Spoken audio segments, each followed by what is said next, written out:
কিসের উপর? পাথরের পাহাড়। যদি আমার নূরের তাজাল্লি পাথরের উপর ঢালার পরে ইনিস্তাকাররা মাকানাহু, যদি পাহাড় তার জায়গায় স্থির থাকে, ঠিক থাকে, ফাসাউফা তারানি মুসা, তাহলে তুমি আমাকে দেখতে। তখন মুসা আলাইহিস সালাম বলে ঠিক আছে। মুসা সালাম বলে কি ঠিক আছে, কি আছে, তুমি আমাকে দেখতে পারবা। এখন আল্লাহ তাআলা মুসা আলাইহিস সালামকে এক জায়গায় দাঁড় করিয়ে পাহাড়ের উপর নূরের তাজাল্লি দিলেন। যখন নূরের তাজাল্লি আল্লাহ তাআলা দিলেন, পাহাড় ডাইরেক্ট জ্বলে গেল। কি হয়ে গেল? নূর পড়তেই পাহাড় কি হয়ে গেল? টিকতে পারলো না। যখন এটা দেখলো মুসা আলাইহিস সালাম, তখন মুসা আলাইহিস সালাম বললেন, ইয়া রাব্বাল আলামিন, সুবহানাল্লাহ, আপনি পবিত্র, আল্লাহু আকবার বলে সিজদায় পড়ে গেলেন। আসলে আমার এই চোখ আপনাকে দেখা কিনা, অর্থাৎ আল্লাহ এটা বুঝলেন দুনিয়ার যে চোখ, দুনিয়ার এই চোখ দ্বারা আল্লাহকে দেখা কিনা সম্ভব না। আল্লাহ এই চোখের মধ্যে ওই ক্ষমতাই দেন নাই যে চোখ দ্বারা আল্লাহকে দেখবো। যে চোখ দ্বারা সূর্যকেই দেখা যায় না, এই পাওয়ারফুল জিনিসকে দেখা যায় না, সেই চোখ দ্বারা আল্লাহর নূরকে আমি দেখবো কিভাবে? সে তো ভাবাও তো কি। কিন্তু আল্লাহকে দেখবে বান্দা, আল্লাহর দিদার হবে। কি হবে? কিয়ামতের ময়দানে জান্নাতীর জন্য জান্নাতের ফয়সালা হয়ে যাবে, জান্নাতের ফয়সালা, জাহান্নামীদের জাহান্নামের ফয়সালা হয়ে যাবে। পর্যায়ক্রমে বারবার সুপারিশের মাধ্যমে, নবীদের সুপারিশ, শহীদদের সুপারিশ, আল্লাহ ওলিদের সুপারিশ, নেক লোকদের সুপারিশ, সবার সুপারিশের মাধ্যমে সমস্ত জাহান্নামীদেরকে বের করে নিয়ে আসা হবে। জাহান্নামীদেরকে বিন্দু পরিমাণ ঈমান যাদের মধ্যে থাকবে তাদেরকে কি করা হবে? বের করে নিয়ে আসা হবে। জান্নাতে থাকতে থাকবে, নিয়ামত ভোগ করতে থাকবে।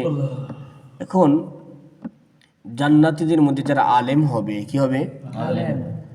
তাদের মনে একটা বিষয় আসবে, আল্লাহ সব নিয়ামত দিছে, কোন নিয়ামতটা যেন আমাদেরকে দেয় নেই, কোন নিয়ামতটা আমাদেরকে দেয় না। এটা সবাই জানবে না, যারা আলেম তারা বলবে কি নিয়ামত? হ্যাঁ, একটা নিয়ামত অসম্পূর্ণ মনে হচ্ছে। কি?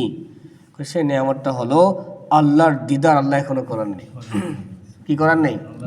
আল্লাহ সব নিয়ামত দিয়ে দিয়েছেন জান্নাতের, কিন্তু যে আল্লাহ আমাদের রব, যে আল্লাহর জন্য খুশি করার জন্য জীবন বিলীন করলাম, যে আল্লাহ, সে আল্লাহ কি তো কি করলাম না।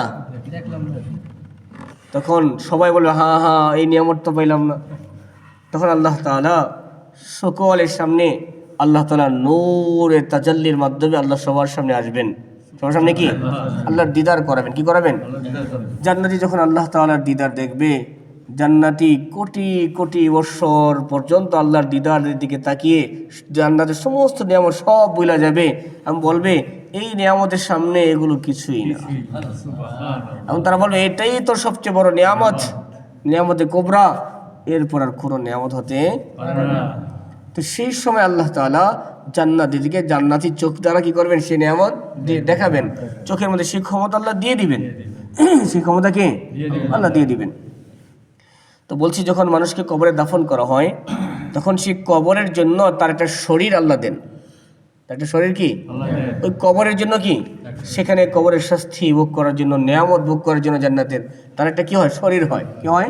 শরীর হয়। কিয়ামতের ময়দানে সেই শরীর নিয়ে সে উঠবে, শরীর নিয়ে উঠবে।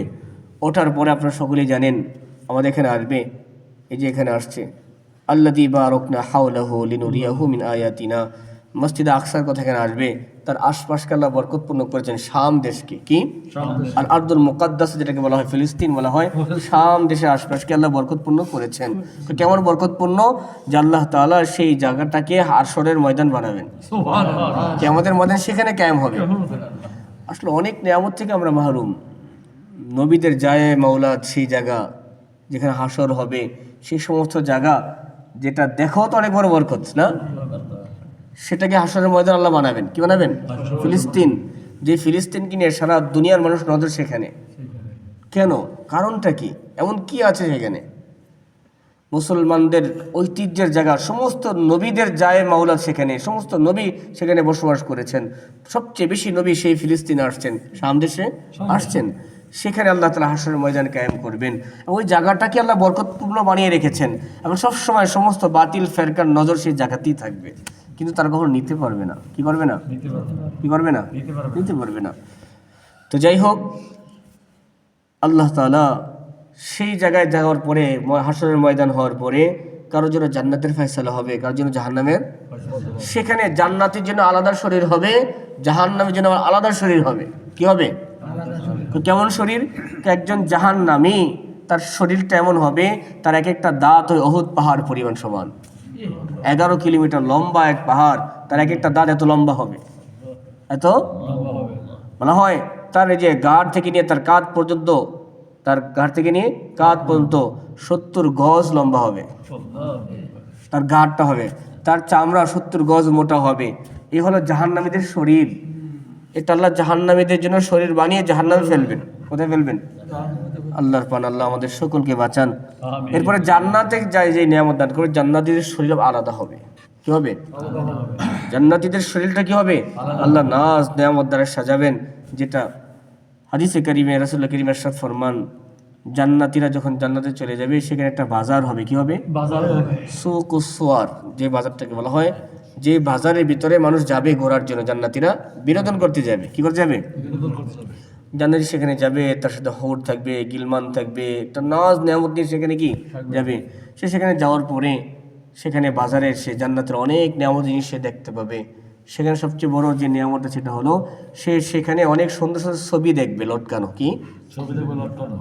দুনিয়ার ভিতরে মানুষের চাহিদা হয়, আমি যদি অমুক লোকটার মতো আমার চেহারা হইতো, কিন্তু হয় না। কিন্তু মেয়েরা বলে অমুক মেয়ের মতো আমার চেহারা হয়তো, কিন্তু হয় না। কিন্তু এটা সম্ভব না, কল্পনা করতে পারে। তো জান্নাতি যখন জান্নাতের ওই বাজারে যাবে, সেখানে যাওয়ার পরে সে দেখবে খুব সুন্দর মনোরম নুরানি একটা চেহারা সেখানে। সে বলল, আল্লাহ আমার চেহারা যদি এমন হইতো, সাথে সাথে জান্নাতের চেহারা তেমন হয়ে যাবে। আল্লাহ তাআলা জান্নাতটাকে সাজাবেন। জান্নাতটাকে কি সেখানে নাজ নিয়ামত রাখবেন, সেখানে বিনোদনের ব্যবস্থা রাখবেন, কিন্তু সেখানে টাকা চলবে না। কি চলবে না? যার ইখলাস, যার আমল, যার নেকি যত বেশি হবে, তার জান্নাতটা তত বেশি সুসজ্জিত হবে। বলা হয় ঈমান কি জিনিস? ঈমান হলো, তুমি যখন ঈমান আনলা, তুমি জান্নাতে একটা তুমি জমিন পাইলা। কি পাইলা? কি পাইলা? জমিন পাইলা। মান ক্বালা লা ইলাহা ইল্লাল্লাহ দাখালাল জান্নাহ, যে লা ইলাহা ইল্লাল্লাহ বলে সে জান্নাতে যাবে নিশ্চিত। কিন্তু বিন্দু পরিমাণ ঈমান থাকলে জান্নাতে যাবে, কোনো আমল না থাকলেও সে কি যাবে? তবে এখন জান্নাতে তুমি চলে গেলে, আল্লাহ তোমাকে জান্নাতে বিশাল বড় 10 দুনিয়ার পরে এক জমিন তোমাকে দিয়ে দিল। এখন খালি বাঞ্জর জমিনটা তুমি কি করবা? জান্নাতের মতো আল্লাহ দিল জমিন, কিন্তু সেই জমিনের ভিতরে ঘর বানাইতে হয়, গাছ লাগাইতে হয়, ফল ফুল বিভিন্ন নাজ নিয়ামতের ব্যবস্থা থাকতে হয়। সেটা কি? সেটা তোমার আমল। কি এটা তোমার কি? তোমাকে আল্লাহ এক ময়দান দিয়েছে 10 দুনিয়ার পরিমাণ, একবার সুবহানাল্লাহ বলবা, সেই জান্নাতের ময়দানে তোমার যে একটা গাছ লাগানো হবে। কেমন গাছ হবে? যেই গাছ একটা গোড়া 70,000 বছর দৌড়াবে, কিন্তু গাছের ছায়াই শেষ করতে পারবে না। একবার সুবহানাল্লাহ, এর বরকতে এত বড় গাছ আল্লাহ দিবেন, এবং সেই গাছে ফল হবে না? হবে নি? তো জান্নাত তো আল্লাহ সবাইকে দিবে, তবে জান্নাত এক একজনের এক এক রকম হবে। কারণ আপনি মনে করেন এক বাবা তার 5 সন্তানকে 5টা বিল্ডিং করে দিয়ে গেছে। কি করে দিয়ে গেছে? এই ঢাকা শহর ফ্ল্যাট বিক্রি করে না, বাস বিল্ডিং উঠে খালি বিক্রি করে ফেলে।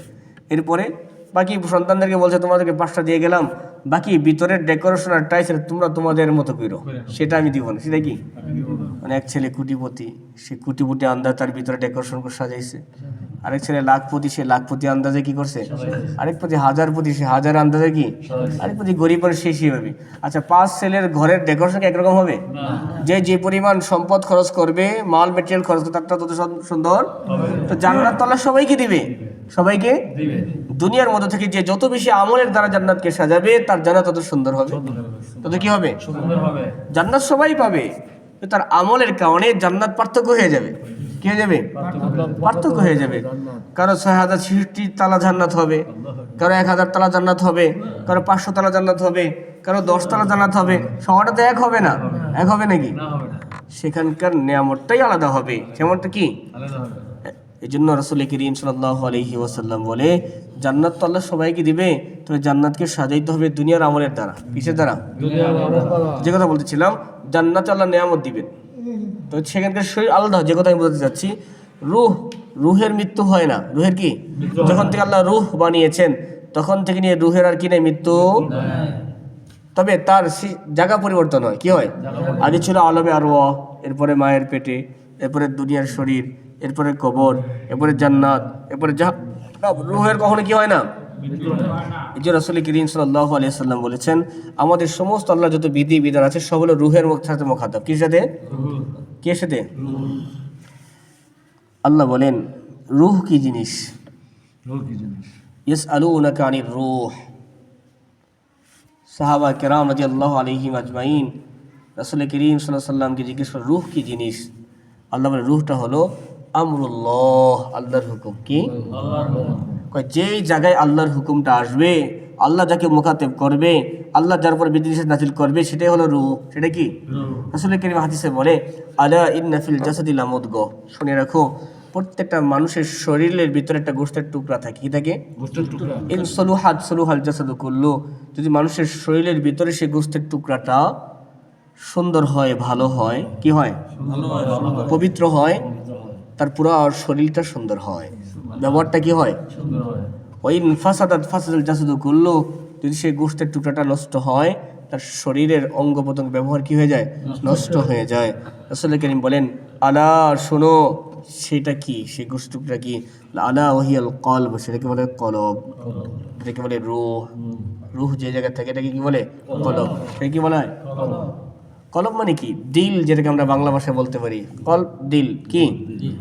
পুরা শরীর, পুরা মানুষ এবং শরীয়তের মুখাতাবটাই হয় দিলের উপর। কিসের উপর?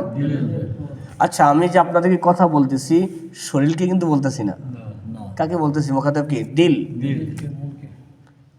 যেটাকে আপনারা মন বলেন বা দিল বলেন, রূহ বলেন, যেটাই বলেন, দিলকে বলতেছি। আপনার দিলে কথা যায়, আপনি আমার দিকে তাকান, কান এদিকে করেন, দৃষ্টি শরীরটা দিকে করছেন না? আগের দিলে যায়। কোথায়? দিলে টাচ করলে পরে কি হয়? আপনার পঞ্চ ইন্দ্রিয় মানে কি? মানুষের চোখ, কান, নাক, মুখ, হাত পা, এগুলো পঞ্চেন্দ্রিয় বলে। এগুলোর কন্ট্রোল দিল। কন্ট্রোল কি? দিল বলবে এখন আমাকে হুজুর এটা বলছে, আপনি এটা শুনবেন, এদিকে দেখতে হবে, এটা দেখতে হবে। দিল বলবে এখন ক্ষুধা লাগছে, তখন আপনি খাবার দিকে যাবেন। দিল বলবে পিপাসা লাগছে, এখন পিপাসা দিকে কি যাবেন। দিল বলবে এটা দেখো, এখন এদিকে দেখবেন। দিল বলবে এটা শুনতে, এদিকে শুন। দিল হলো আসল। দিল কি? কেন্দ্রবিন্দু, যেটাকে বলা হয়। তো শরীয়তের প্রত্যেকটা মুখাতাব থাকে মানুষের দিলের সাথে। কি থাকে? রাসূল করিম বলেন দিলটা হলো আসল জিনিস, যেখানে রূহ বলা হয়। এটা যার যত বেশি সুন্দর হবে, তার হাত, তার অঙ্গ প্রত্যঙ্গ তত বেশি সুন্দর হবে। আর দিলের সম্পর্ক আল্লাহর সাথে। কার সাথে? কার সাথে? আল্লাহর সাথে। তবে এটা বান্দার কর্মের সাথে দখল। কিসের সাথে? গত তাফসীর আমাদের গেছে, এই যে এখানে পিছনে গেছে, এখানে ইয়াউমা তাতি কুল্লু নাফসিন তুজাদিলু আন নাফসিহা, কিয়ামতের ময়দানে এই যে দিল আর অঙ্গ, এটা যুদ্ধ করবে। কি করবে? যুদ্ধ বলতে কি? একজনের সাথে কথা কাটাকাটি করবে, একজন আরেকজনের ব্যাপারে অভিযোগ করবে। কি করবে? দিল অভিযোগ করবে হাতের মোকাবেলায়, বিপরীতে। হাত অভিযোগ করবে দিলের কি? বিপরীতে। কিয়ামতের ময়দানে দিল বলবে আল্লাহ, এই হাত দ্বারা যত গুনাহ করছে, চোখ দ্বারা যত গুনাহ করছে, কান দ্বারা যত গুনাহ করছে, এটা তো আমি করতে বলি নাই। করতে আমরা এটা তাফসীর আপনাদের বলছি, গত তাফসীর বলছি না এটা। তো সেদিনকে বলবে দিলটা হলো কেন্দ্রবিন্দু, দিল হলো আসল। মানুষের দেখবেন আপনি খুব সুন্দর মজায় আছেন, ভালো আছেন, খুব শান্তশিষ্ট আছেন, দিলটা ফ্রেশ আছে। হঠাৎ একটা খবর আসলো, আল্লাহ না করে আপনার এক কাছের মানুষ অসুস্থ হয়ে অ্যাক্সিডেন্ট হয়ে পা ভেঙে গেছে। খাওয়া যাবে পেটে? কেন যাবে না? আগে তো খেতেছিলেন। একটা খবর আসছে, যে খবরটা অ্যাটাক করছে দিলে। কোথায়? এখন আর খাইতে ভালো লাগে না, ভালো জিনিস দেখতেও ভালো লাগে, ভালো কথা শুনতেও। দিলে একটা খবর অ্যাটাক আসতেই পেরেশান হয়ে গেছে। কি হয়ে গেছেন? আপনি বড় পেরেশান। বড় কি? খাবার ভালো লাগছে না, কারোর সাথে কথা বলতে ভালো লাগছে না, কিছু দেখতে ভালো লাগছে না, কি কিছু বললে খিটখিট মেজাজ হয়ে গেছে, একটা টেনশনে আছেন আপনি। হঠাৎ শুনতে পেরেছেন আল্লাহ তাআলা আপনার জন্য ভালো একটা ফয়সালা করছেন, অনেক বড় এক ঝামেলা, কোটি টাকার সমাধান হয়ে গেছে, একটু পরে হাতি পাবেন। শুনতেই আপনার সব ঠিক হয়ে গেছে। হয় কি হয় না?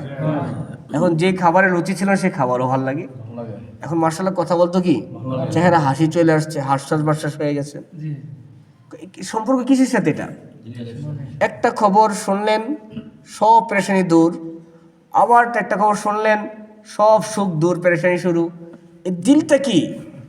হুয়া আমরু রব্বি, আল্লাহর হুকুম কি?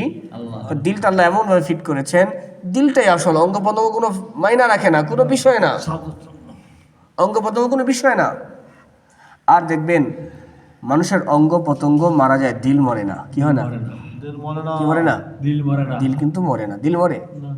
আমরা বলি রুহটা বের হয়ে গেছে, রুহটা কি? বাস রুহ বের হয়ে গেছে। এখন রুহ আপনার দুনিয়ার শরীর থেকে বের হয়ে সে আরেকটা শরীরে যাবে, যে শরীরটা দুনিয়ার জন্য না, মাটির নিচের জন্য। রুহ কিন্তু একটাই, মায়ের পেটে একরকম ছিল, দুনিয়াতে আসলো সে আরেক রকম, দুনিয়াতে আসলো সে কি আরেক রকম, কবরে গেলে তার জন্য শরীরটা আরেক রকম, জান্নাতে গেলে আরেক রকম, জাহান্নামে গেলে আরেক রকম। কিন্তু আপনাকে বুঝতে হবে এই যে দিলটা হলো, দেখেন মানুষের শরীর দুইটা জিনিসের সমন্বয় হয়। কয়টা? একটা হলো রুহ দিল, আর একটা হলো তার শরীর। একটা হলো দিল, আর একটা হলো কি? দুইটার সমন্বয়ে মানুষের শরীর গঠিত হয়। আপনি দেখবেন যার দিল যত পাক হয়, যার দিল যত ফ্রেশ হয়, যার দিল যত পবিত্র হয়, তার বাহির তত সুন্দর হয়। কি হয়? চিন্তা চেতনা তত স্পিড হয়, দ্রুত হয়। আপনি দেখবেন দিলের সাহসটা হলো বড় সাহস, অনেক বড় এক কাজ দিল বলছে আপনি পারবেন, হয়ে যায়। দিল বলছে কি? একটু কাজ দিল বলছে না, হয় না। দিল বলছে কি? কয় কেন? কয় মানুষ যখন জাহিরি জিনিসের প্রতি ভরসাশীল হয়, জাহিরি জিনিসের প্রতি সে তার নিজস্ব দিলের প্রতি আস্থা, রুহের প্রতি ভরসাশীল না হয়, তখন তার দিল দুর্বল হয়ে যায়। কি হয়ে যায়? কি হয়ে যায়? মনে করেন আপনাকে যদি বলা হয়, আপনাকে 50 কেজি মাথায় দিয়ে বলা হলো এটা নিয়ে আপনি খাসিয়াট হাইটে যাইবেন, পারবেন? দিল্লি বানাইতে পারবেন? কি লিগা? 30 বছর আগে তো গেছে ঠিকই, এখন কেন পারবেন না? চিন্তা করবেন, একটু এখানে গাড়িতে উঠলেই তো 20 টাকার খাসির নাম যাবে, এটা মাথায় নিয়ে যেমন দিল রেডি না। দিল কি না? দিল বলে জাহিরি জিনিস এখানে সামনে উপস্থিত, এই মাথায় করে পাগল আমি কেন যাবো, আমার তো গাড়ি আছে। কি আছে? এখন ওখানে গাড়ি ছিল না, কিচ্ছু ছিল না, আপনার যেতে হবে, তখন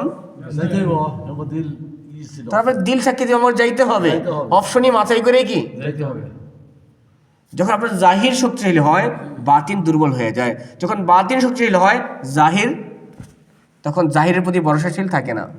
জাহের থাক বা না থাক, ওই বাতিন দিয়ে সে অনেক দূর আগে যায়। যেন বলা হয় চিন্তা চেতনা, দিল এর চিন্তায় ফিকির হল আসল জিনিস। আপনি দেখবেন হাদিসে কেন রাসূল বলেন আল আউলিয়া ইয়ানজুরু বিনুরিল্লাহ, আল্লাহর ওলি যারা দিল পাক হয়, পাক ও সাফ হয়, তারা আল্লাহর নূর দ্বারা দেখে, বাতিনি শক্তি দ্বারা দেখে, জাহির শক্তি দ্বারা দেখে না। তারা এমন জিনিস দেখে যেটা বাতিন থেকে হয়, বাতিনি নূরের কারণে হয়, জাহিরের কারণে না। আবু হানিফা রহমতুল্লাহি আলাইহির ব্যাপার আসছে। আবু হানিফা রহমতুল্লাহি আলাই এমন আল্লাহর ওলি ছিলেন, বুজুর্গ ছিলেন, তার বাতেন এত পাক ছিল, কোনো মানুষ যখন কোনো গুনাহ কইরা আইসা কোনো অজু করতো, কি করতো? তখন তিনি দেখে বলতে পারবেন এই মুসল্লি অজু করতেছে, সে এখন কোন গুনাহ কইরা আইছে, কোন গুনাহটা অজু দ্বারা যাচ্ছে। আচ্ছা, এটা কি জাহিরের চোখ দিয়ে দেখার জিনিস? তাহলে কিসের দ্বারা? বাতিনি। তার দিল পাক ছিল, এমন কিছু সে অনুভব করতে পারতো তার বাতিনি শক্তির বিনিময়ে, যেটা জাহের দ্বারা সম্ভব না। কি না? জাহের দ্বারা কি না সম্ভব না, বাতিনি শক্তি। তো জন্য দেখবেন আপনি যাদের বাতিন দিল যত পাক হয়, দিল যত তারা হাজারো কষ্ট ব্যথাকে মুহূর্তের ভিতরে মানায় নেয়, সহ্য করে নেয়, কেন তার দিল পবিত্র, দিল পাক, সে সবর, কানাত, আল্লাহ তাআলার প্রতি আস্থা বিশ্বাস এত বেশি, পাহাড় পরিমাণ বিপদ আসলো তার কাছে কিছু মনে হয় না। আর যে দেখবেন বাবার প্রতি ভরসাশীল, মায়ের প্রতি ভরসাশীল, টাকার প্রতি ভরসাশীল, দুনিয়ার আসবাবের প্রতি ভরসাশীল, এক মুহূর্ত সে দুনিয়ার আসবাব ছাড়া ভাবতেই পারে না, কি করতে পারে না। সে মনে করে টাকা, গাড়ি, বাড়ি এগুলি সব তার জীবন চলার, যখন এটা না থাকে একটা গেলি তার পেরেশান, অস্থির হয়ে যায়, সব আছে, তারপর কি মনে হয় যে জীবন চলবে না। কেন? সে জাহেরের প্রতি ভরসাশীল। কিসের প্রতি? তার এই আস্থা বিশ্বাস নাই। আল্লাহ তাআলা তার সমস্ত বিষয় আল্লাহর কাছে নিয়ে রেখেছেন। আল্লাহ সে যদি তার বাতিনের প্রতি ভরসাশীল হইতো, সে দুনিয়ার কারোর প্রতি ভরসাশীল হইতো না। এখন আমাদের কি হয়েছে? আমরা বিতর্গত বাতিনি জিনিসের প্রতি দুর্বল হয়ে গেছে। আমরা মানাই নিতে পারি না, আমি চলবো কিভাবে, আমাকে খাওয়াবে কে, আমাকে চালাবে কে, আমি ভাবতেই পারি না আমি কেমনে চলবো, আমি কেমনে কি করতে পারবো, আমার এটা ভাবাটাই কঠিন হয়ে যায়।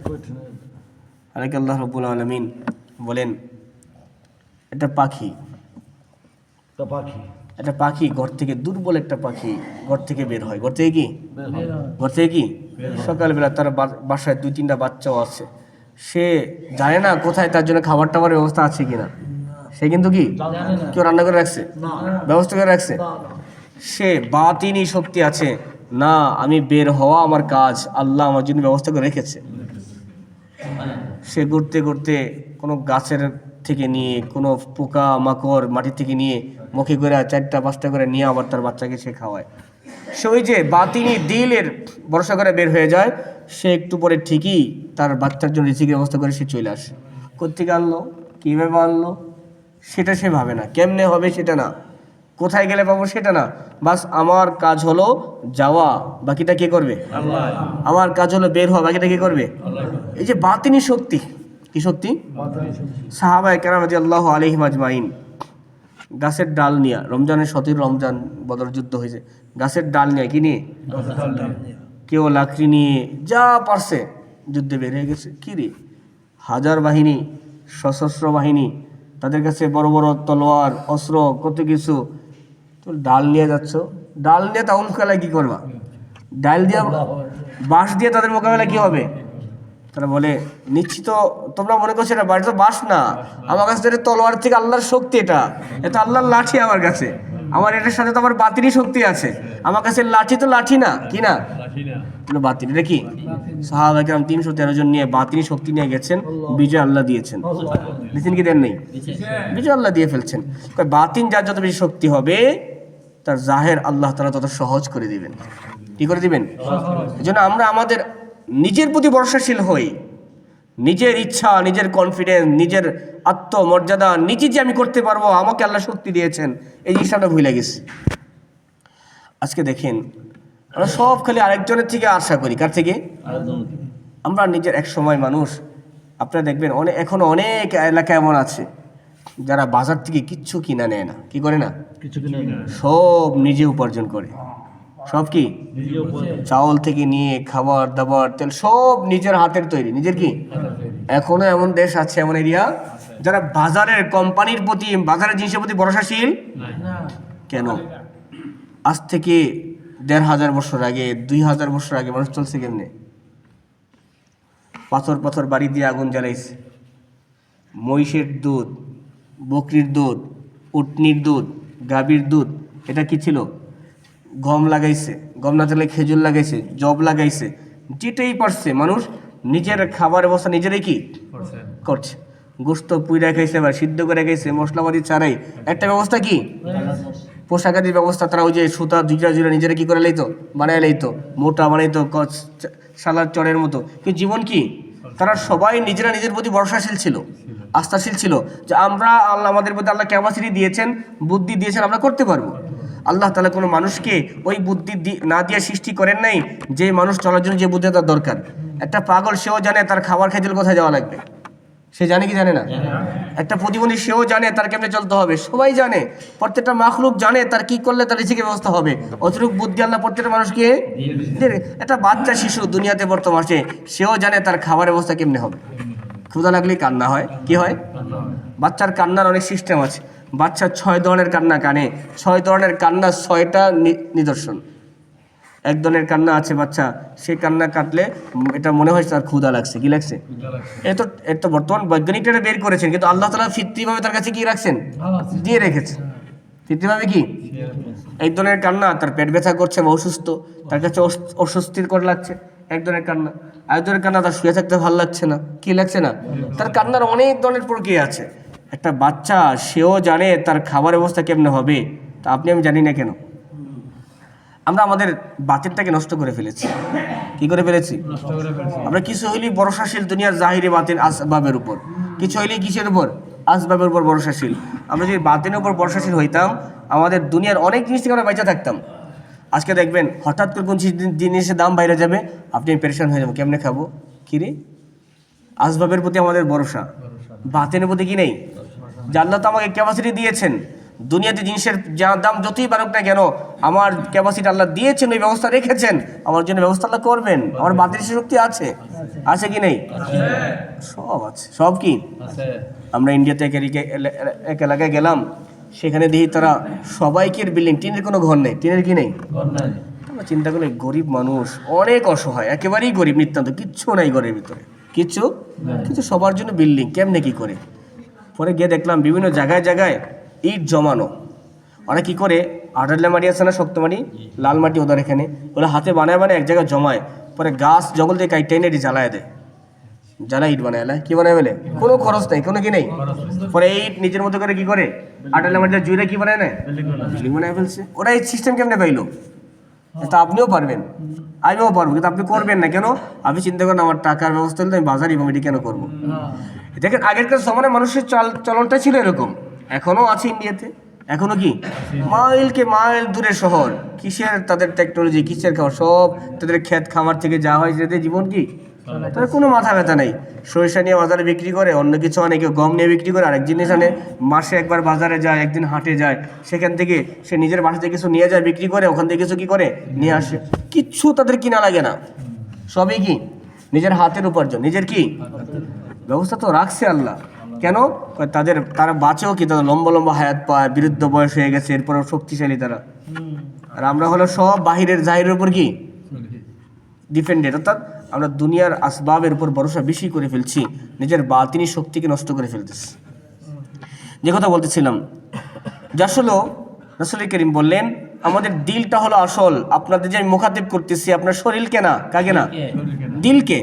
যে শরীর হয়, অনেক সময় দেখা যায় আপনার শরীর আমার একদিকে তাকায় আছে কিন্তু দিল আরেক দিকে, হয় না এরকম?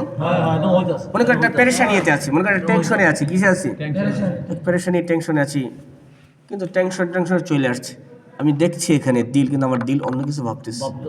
কেন? এই জন্য বলা হয় মানুষের পঞ্চ ইন্দ্রিয় মানে কি, যখন দিল একদিকে মুখাতেব হয়, একদিকে কি হয় আপনি দিবেন, তখন আপনার চোখ, কান, মুখ, দিল সব সেদিকে মনোনিবেশন হবে। তখন একটা কথা বললে সে দিলে পড়বে, কোথায় পড়বে?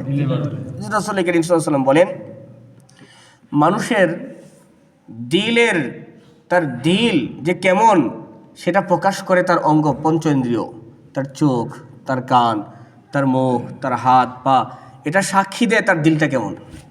এটা কি দেয়? তার দিলটা কেমন। যদি তার দিলটা ভালো হয়, তার মুখ দ্বারা সুন্দর মিষ্টি ভাষা বের হয়, সুন্দর সুন্দর কথা বের হয়, শুকরিয়া বের হয়, হাজারো বিপদ আসলো আলহামদুলিল্লাহ বলে দিলটা ফ্রেশ রাখে, মন মানসিকতা ভালো রাখে। কয় কেন? কয় তার দিল ভালো। তার দেখি অনেক পেরেশানি মনে হচ্ছে, আপনি দেখছেন বড় পেরেশান, কিন্তু সে পেরেশান হয় না, কি না? জিজ্ঞেস করলি আলহামদুলিল্লাহ ভালো আছে, আল্লাহ ভালো রাখছে। কিরে ভাই, সে এটা বলে কেমনে? এত নর্মাল জিনিস না, এটা কি না? আমার সব থাকার পরও তো আমি নর্মাল বলতে পারি না আমি ভালো আছি, সে বলে কেমনে? তার দিল ভালো, তার পরিচয় তার জবান দিচ্ছে, তার জবান দিচ্ছে। আমরা বলি হুজুর বর্তমানে এটা ছাড়া চলে কেমনে, কিন্তু সে তো চলতেছে, সে তো কি চলতেছে। এই জন্য বলা হয় যার হাত ভালো এর মানে তার দিল ভালো, যার চোখ ভালো এর মানে তার দিল ভালো, যার জবানের ব্যবহার ভালো এর মানে তার দিল ভালো, যার পায়ের চলা ভালো তার দিল ভালো। এক কথায় তার দিল সাক্ষী দিবে, তার অঙ্গ প্রত্যঙ্গ সাক্ষী দিবে তার দিলটা কেমন। এই জন্য রাসূল করিম সাল্লাল্লাহু আলাইহি সাল্লাম বলেন মানুষের দুইটা জিনিসের সমন্বয়ে মানুষ সৃষ্টি হয়, এক হলো দিল, একটা হলো শরীর। এটা হলো কি? দুটা জিনিসের সমন্বয়ে মানুষ হয়, কি হয়? কি হয়? দিল আছে শরীর নাই, সে মানুষ না। শরীর আছে দিল নাই, সেও কি না? মনে করেন আমি এখানে আছি, আমার রূহটা বের হয়ে গেছে, রূহটা কি আমাকে মানুষ বলবে নাকি লাশ বলবে? কেন? আমার মধ্যে একটা জিনিস আছে আর একটা কি রূহ আছে, শরীরটা নাই, তাকেও মানুষ মানুষ বলবে না। দুটা জিনিসের সমন্বয় কি মানুষ। কথাটা বোঝার চেষ্টা করি। এখন মানুষ দুনিয়াতে চলতে গিয়ে এই শরীরটা এটার চেঞ্জ হয়, মায়ের পেটে একরকম, কবরে একরকম, আলমে আরওয়াহ একরকম, বরজাকে একরকম, জান্নাতে একরকম, জাহান্নামে। এটার মধ্যে চেঞ্জ হবে, এটার মধ্যে কি হবে? রুহের মধ্যে কোনো চেঞ্জ নেই কি নেই, ওটা একই থাকবে। ওটা কি ওই আলমে আরওয়াহ থেকে নিয়ে শুরু করে, তবে দুনিয়াতে আসার পরে সে দুনিয়ার নাজ নেয়ামত, দুনিয়া অবস্থার মধ্যে ভিত্তি করে সে তার মধ্যে পরিবর্তন আনবে, যার জন্য তাকে হিসাব দিতে হবে। কি দিতে হবে? ভালো থাকলে যদি সে আল্লাহর বিধান মোতাবেক চলে তাহলে তো কোনো সমস্যা নেই, বিধানের বাইরে গেলে তাকে কি দিতে হবে? হিসাব দিতে হবে। আর তার সমস্যার কারণে তার শরীরকে আযাব ভোগ করতে হবে। তবে এটা দুনিয়ার শরীর না, কি না? দুনিয়ার শরীরকে আল্লাহ আযাব কি দিবে? জাহান্নামের আযাব দুনিয়ার শরীরকে, এটা সূর্যের আলো দেখলেই গলে যায়। সূর্যের আলো দেখলে কি তো সেখানে জাহান্নামের আগুনের কাছে যেতেই পারবে না। এই জন্য জাহান্নামের জন্য আলাদা শরীর বলছি না আপনাদেরকে। এক একটা দাঁত হবে কিসের মতো, 11 কিলোমিটার পাহাড়ের সমতুল্য এক একটা দাঁত হবে। তো 32টা দাঁতের জন্য কত বড় শরীর লাগবে।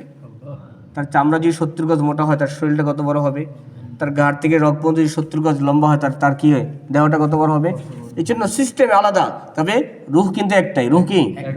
ওই যে আল্লামা আরওয়াহ যে রুহ আল্লাহ সৃষ্টি করেছেন, জান্নাত জাহান্নামে সব জায়গায় কি রুহ থাকবে। এখন এখন দুনিয়ায় চলার ক্ষেত্রে মানুষের চলতে গেলে 2 ধরনের সমস্যা হয়। কয় ধরনের? 2 ধরনের সমস্যা হয়। এক হলো শারীরিক সমস্যা, আর একটা হলো রুহের সমস্যা। কিসের? শারীরিক সমস্যা কাকে বলা হয়? পা কেটে গেছে, শরীরে ব্যথা হয়েছে, চুলকানি হয়েছে, মাথা ব্যথা হয়েছে, ঠান্ডা লাগছে, জ্বর আসছে, এর জন্য চিকিৎসা আসেনি? কোথায়? ইমাম সাহেবের কাছে আসে, হুজুর কাছে যায়, নামাজির কাছে যায়, কই যায়? ডাক্তারের কাছে যাই। আমরা বলি ভাই ডাক্তার কাছে একটু দেখান, 4-5 দিন হয়ে গেলে 12 জায়গায় চিকিৎসা করেন। এটা হলো শারীরিক, শরীরের চিকিৎসার জন্য ডাক্তারি ব্যবস্থা আছে। রাসূল কারীম বলেন লিকুল্লি দাইন দাওয়াউন, প্রত্যেকটা রোগের জন্য একটা ঔষধ আল্লাহ বানিয়েছেন। এই জন্য দাওয়া, ঔষধ গ্রহণ করা সুন্নত। ওষুধ গ্রহণ করা কি সুন্নত। প্রত্যেকটা রোগের জন্য আল্লাহ ঔষধ ব্যবস্থা করেছেন, এটা কুদরতিভাবে করেছেন। আগে সায়েন্সদান, আগে যারা ঔষধের ব্যবস্থা করেছেন তারা বিভিন্ন পাতা থেকে, বিভিন্ন গাছ থেকে তারা ঔষধের ব্যবস্থা করেছেন। দুনিয়া উন্নতি হওয়ার কারণে তারা সেই গাছগুলিকেই মডিফাই করে এখন ট্যাবলেট বানিয়ে ফেলছে। কি বানিয়ে ফেলছে? জিনিসই একই। জিনিস কি? তারা ওই যে বই, তারা ওই বই পইরা ওই চিকিৎসাবিদগণের বই পইরা তারাই ডাক্তার হচ্ছে, তারা ইঞ্জিনিয়ার, কি তারাই করতেছে। এগুলো নতুন কিছু না, কিন্তু নতুন ওই একই জিনিস পুরানো যেটা, সেটা কি করে আমাদের সামনে নতুন করে পেশ করতেছে, মডিফাই করে কি করতেছে, পেশ করতেছে। ওর বাসায় দিয়ে শুনিলে। এখন দেখেন কি বললাম, শরীরের চিকিৎসার জন্য ডাক্তারের কাছে যায় কিনা। তো 2টা জিনিসের সমন্বয়ে মানুষ, একটা হলো শরীর, একটা হলো কি রুহ, যেটাকে দিল বলে। এখন বলে দিলেরও রোগ হয়। দিলেরও কি হয়? হয়নি। শরীরের রোগ দেখা যায়, যেটাকে যন্ত্র দ্বারা মাপা যায়, টেম্পারেচার মাপা যায়, রক্ত মাপা যায়, না ব্যথা কতটুকু আছে না আছে এটা কি করা যায়, মাপা যায়। প্রেশার কতটুকু আছে না আছে এটা কি করা যায়, মাপা যায়। কিন্তু দিলেরও রোগ আছে, দিলেরও কি সেটাও মাপা যায়, সেটাও কি। দিলের রোগ কি? মিথ্যা বলা, কি বলা, অহংকার করা, ঘৃণা ভাল লাগা, তাকাব্বুর চলে আসা, কি না থাকা, হারাম ভালো লাগা, নামাজ ভালো না লাগা, দিনের কাছে ভালো, কোরআনি জিনিসকে ভালো না লাগা, গান বাজনা শুনতে ভালো লাগা, টেলিভিশন দেখতে ভালো লাগা, এগুলো হলো দিলের রোগ। কিসের? তো এই রোগের চিকিৎসা ডাক্তার কাছে পাওয়া যায়? কোথায়? কোরআনে কারীম হলো সেই রোগের চিকিৎসা। আলা বিযিক্রিল্লাহি তাতমাইন্নুল কুলুব, আল্লাহ বলেন শোনো, যারা দিলের রোগে বিমারি আছো, যাদের দিলে রোগ আছে, যাদের দিলের ভিতরে ভালো জিনিস ভালো লাগে না, যাদের দিলের ভিতরে হিংসা আছে, বিদ্বেষ আছে, কিনা আছে, যাদের মিথ্যা বলতে ভালো লাগে, ধোঁকা দিতে ভালো লাগে, হারাম খেতে ভালো লাগে, বাস দুনিয়া নিয়ে থাকতে ভালো লাগে, যাদের দিলের মধ্যে আখিরাতের ভয় আসে না, পরকালের ভয় আসে না, আলা বিযিক্রিল্লাহি তাতমাইন্নুল কুলুব, যাদের কাছে কোটি কোটি টাকা থাকার পরও দিলের মধ্যে শান্তি নাই, অশান্তি পেরেশানি, শোনো তোমাদের দিলের চিকিৎসা হলো কোরআন এবং কোরআনওয়ালা আল্লাহওয়ালাদের কাছে। কাদের কাছে? কোরআনের কাছে। কিসের ভিতরে? কোরআন হলো সবচেয়ে বড় হাকিম। সবচেয়ে বড় কি? আমাদের পিছনে গেছে, এই যে এখানেই আসছে আমাদের পিছনে,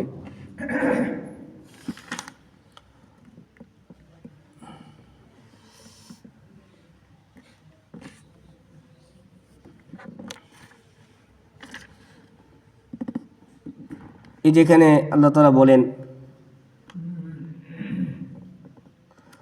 উদু ইলা সাবিলি রাব্বিকা বিল হিকমাতি ওয়াল মাউইযাতিল হাসানা ওয়াজাদিলহুম বিল্লাতী আহসান ইন্না রাব্বাহু আ'লামু বিমান দাল্লা আন সাবিলি ওয়া হুয়া আ'লামু বিল মুহতাদিন। এখানে যে চিকিৎসার জন্য দিলের চিকিৎসার যে হিকমত পন্থা কি হবে সেটা এখানে বর্ণনা করেছেন। এটা কি করেছেন? আজকে আপনি দেখবেন আমরা কিন্তু দুনিয়ার চিকিৎসা সবাই করি, দিলের চিকিৎসা কেউ করতে রাজি না।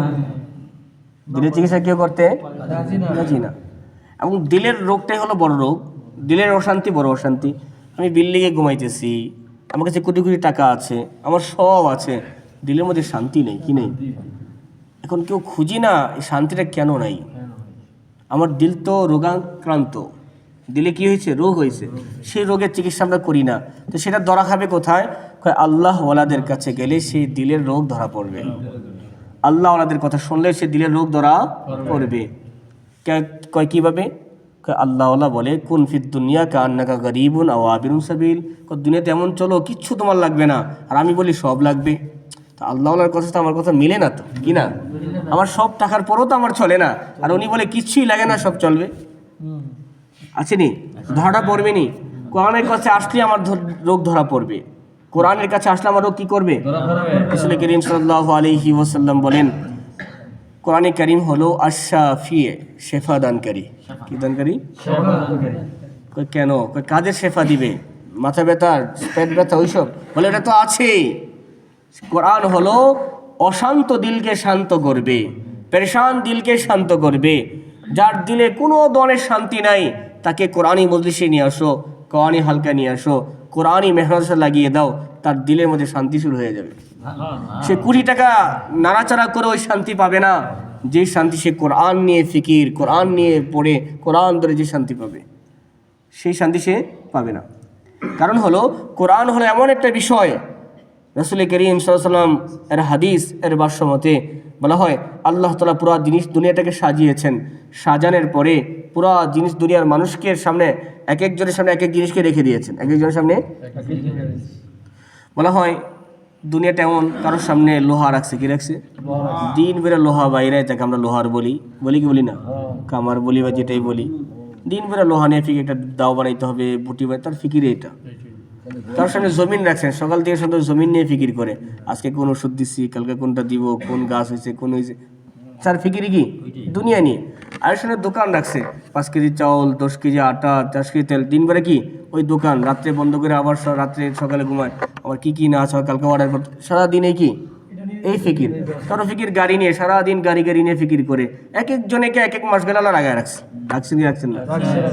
দুনিয়ার মধ্যে কিছু মানুষ আছে যাদের মাস গালা বানিয়ে চালা কোরআন নিয়ে, কি যার সামনে কোরআন, খালি কোরআন নিয়ে ফিকির করে, কোরআন নিয়ে ভাবে, কোরআনী বিধান নিয়ে ভাবে। আপনারাই বলেন আল্লাহর বন্টন কোনটা সুন্দর? কোরআন। এই যে আল্লাহ আপনাদেরকে কোরআনের সামনে বসিয়ে দিচ্ছেন, কোরআন শুনছেন, কোরআনে ফিকির করছেন, এই যে বন্টনের সামনে দুনিয়ার কোনো বন্টন কোনো অবস্থা রাখে? দুনিয়া কি জিনিস? সেই জন্য বলা হয় এই কোরআনটা হলো দিলের রোগের শেফা দানকারী, অশান্ত দিলকে প্রশান্ত করে নেওয়া না। উজাড় ঘরের মধ্যে কোরআন যখন আসবে, সেই ঘরের ভিতর আল্লাহ তাআলা নিয়ামত ভরপুর রহমত আল্লাহ দান করবেন। আপনি দেখবেন দুনিয়ার ভিতরে, দুনিয়ার লাইনে যতই আগে বাড়ুক, যার মধ্যে কোরআন নাই সে তত বড় পেরেশান। যার মধ্যে কোরআন আছে, তারপরে দুনিয়া না থাকলেও সে বড় কি আসলে শান্তিতে আছে। কি আছে? শান্তিতে আছে। এই জন্য বললাম যে কথা এখানে আসছে, আমাদের দিলের রোগ হয় কিন্তু তার চিকিৎসা আমরা করি না, কেউ করি না। আর সেই দিলের রোগের কারণে আমাদের আমলগুলো নষ্ট হয়ে যায়। কি হয়ে যায়? আমাদের এখানে যে বিষয়টা আসছে, এখানে একটা দিলের সাথে বাতিনি শক্তির সাথে একটা বিষয় যে আলোচনা আমি করতেছিলাম। আল্লাহ তাআলা বলেন সুবহানাল্লাযী আসরা, ওই জাত পবিত্র, আসরা বি আবিদিহি, যে তার বান্দাকে সফর করিয়েছেন, মেরাজ করিয়েছেন, লাইলাম মিনাল মসজিদুল হারাম, এক রাত্রে মসজিদে হারাম থেকে মসজিদে আকসা বাইতুল্লাহ পর্যন্ত। বলা হয় মসজিদে হারাম হলো মক্কাতে, কোথায়? আর মসজিদে আকসা হলো শাম দেশে, ফিলিস্তিনে। মক্কা থেকে গাড়ি যোগে বা উট বা ঘোড়া যোগে বা পায়দল যেভাবেই যাক 40 দিনের রাস্তা। কয় দিনের? গাড়িতে না, আগের জমানার কথা বলছি, ওই রাসূল কারীমের সময়ের কথা। 40 দিনের রাস্তা। কয় দিনের? 40 দিনের রাস্তা। যদি দূরতে যাক 20 দিন কমসে কম লাগবেই। কয়দিন? যদি স্পিডেও যায়, তা আল্লাহ তাআলা সেই লম্বা সফরটা এক রাত্রে করিয়েছেন। কয় রাত্রে? সম্ভব কিভাবে? আমি মেরাজের আলোচনা পরে করবো, আগে একটা প্রশ্ন উত্তর দিয়ে দিচ্ছি আপনাদেরকে। আমি আপনাদেরকে আগেই বলছি, একটা হলো রূহ, বাতিন। কি বাতিনি? মনে করেন আপনার সামনে, মনে করেন 100 ফুট একটা পাহাড়, এদিক দিয়ে উঁচু 100, এমনি 100, এমনি একটা পাহাড় রাখা হয়েছে। আপনাকে বলা হইলো আপনারা কেউ এই পাহাড়টা কাইটে দিকে আনতে পারবেন? একজন বলে হুজুর আমি পারবো। আপনি কি পারবো?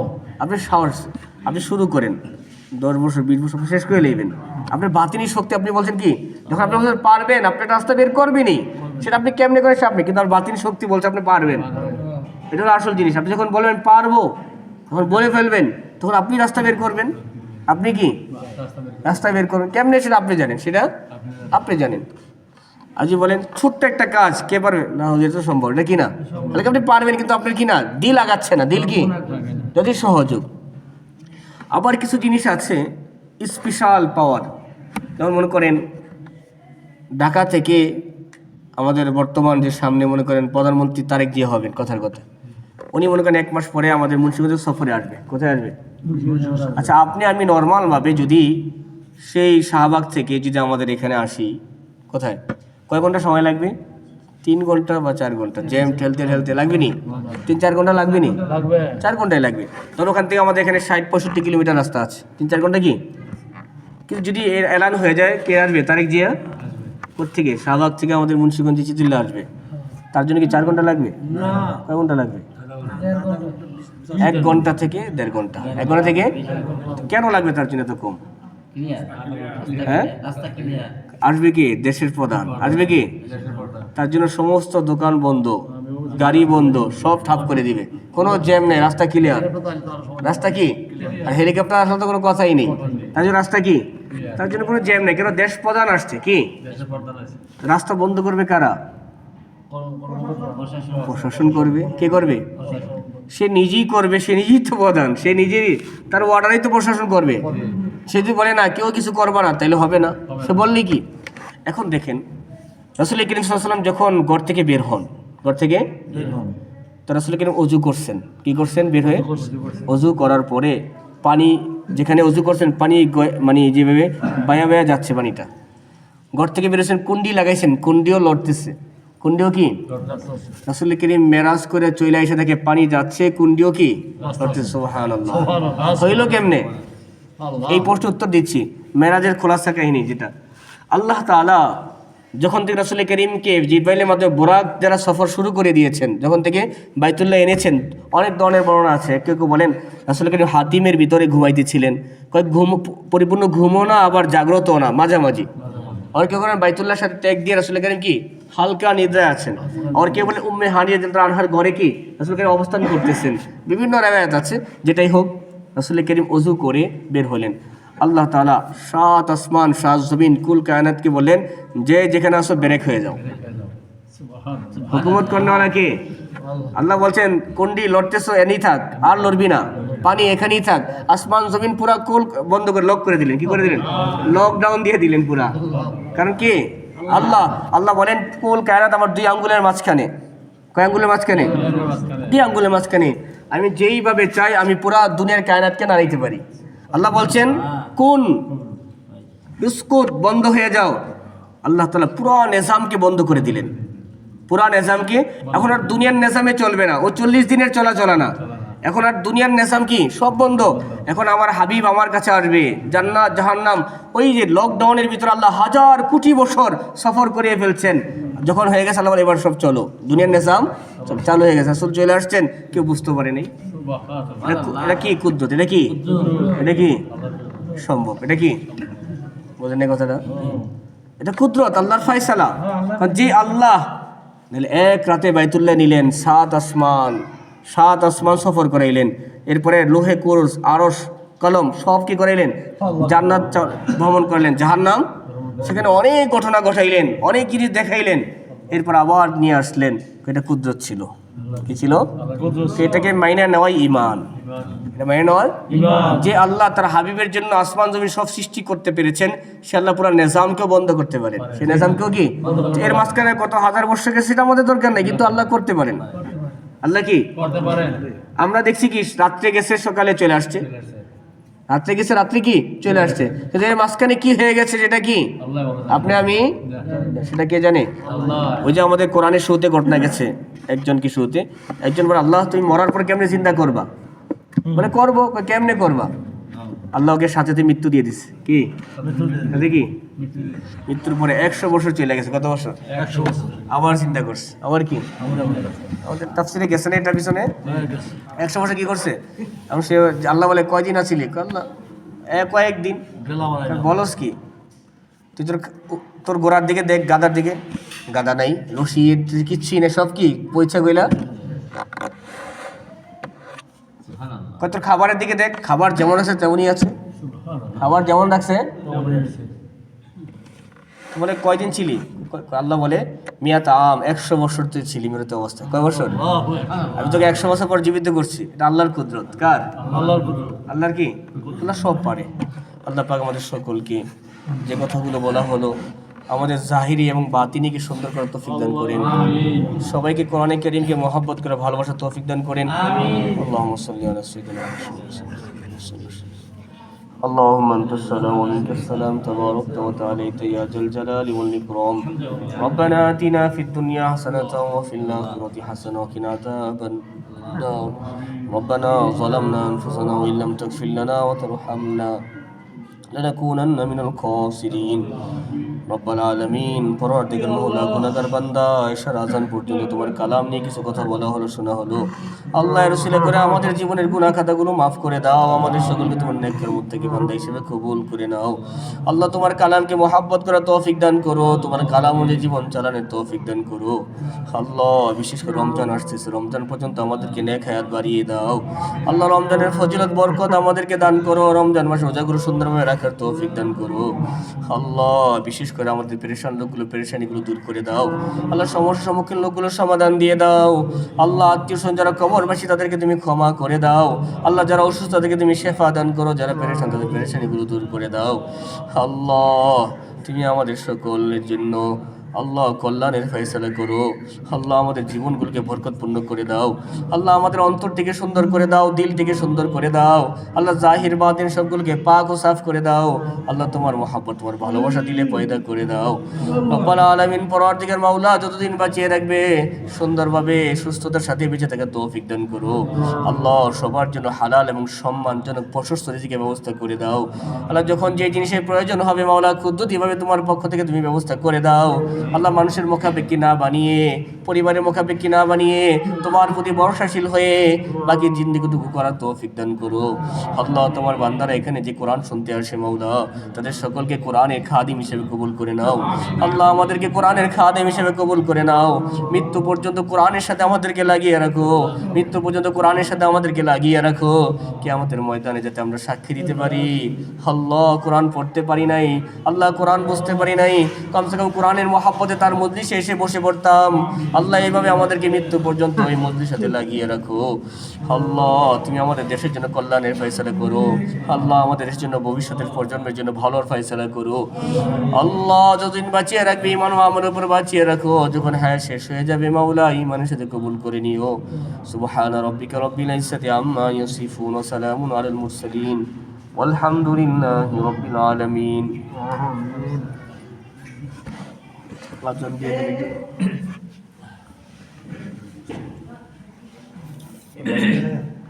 এটা